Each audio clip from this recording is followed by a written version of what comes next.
Okay, so last time when we met, we started dealing with the function.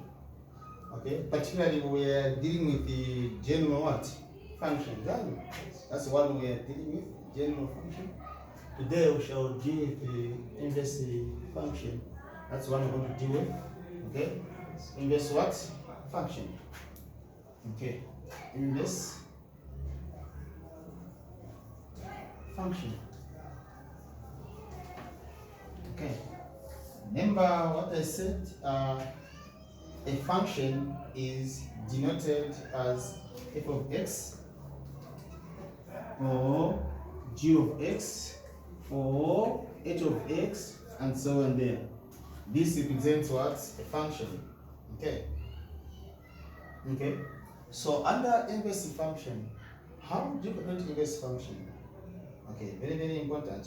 So remember, the main instance of inverse function there is to make x to be the subject. Okay, is to make x to be the what? The subject. Okay, as an inverse function. So most of the time you say let y represent what? The function. This y is equal to the function 9. Okay, thereafter now you solve this. Okay. Okay, so let's have an example on how we can solve this one. Let's have an example on how we can solve this one. Okay, given that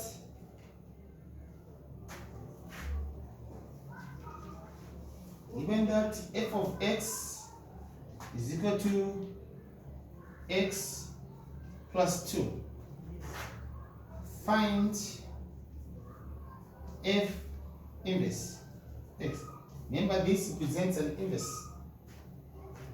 Okay, remember that represents what? An inverse.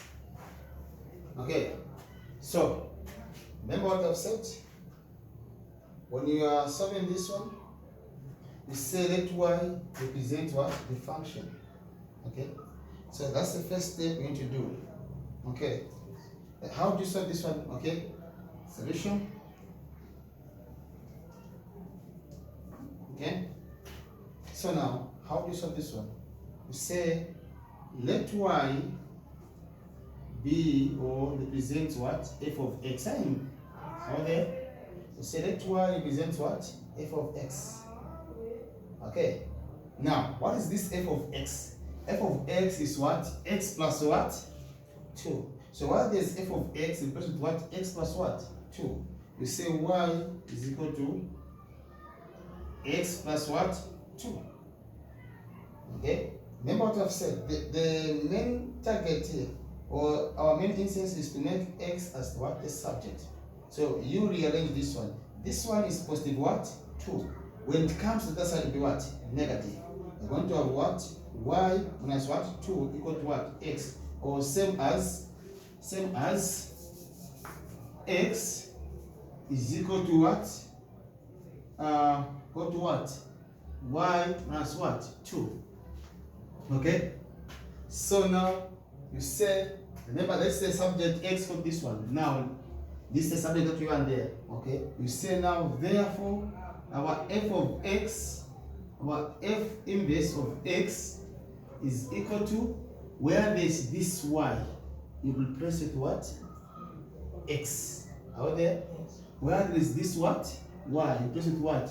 X minus what? 2. That is the inverse what? Function. Okay? So always you say let y be that function given. Okay? Okay, let me give you another one. Given that g of x is equal to x plus 3 over 2, find the g inverse x. Okay, so now what we have used here is what? Gi, not x. We will not say let f of x represent what? Y. Okay, but here we say y represent what? G of x. Okay, so you do the same. You say let y represent what? G of what? X. What is G of X? Is this function there. Okay? And you say y is equal to, what is G of X? Is X plus what? 3 over what? 2. Okay? Okay. So when you reach on this stage, what do you do? Okay? You arrange this one to say x 1 over what? 1 equal to x plus 3 over 2. Okay? Then what do? You cross multiply. On cross multiply, what have 1 times this one will be the same, x plus what? 3 equal to. Then y times 2 will be what? 2y.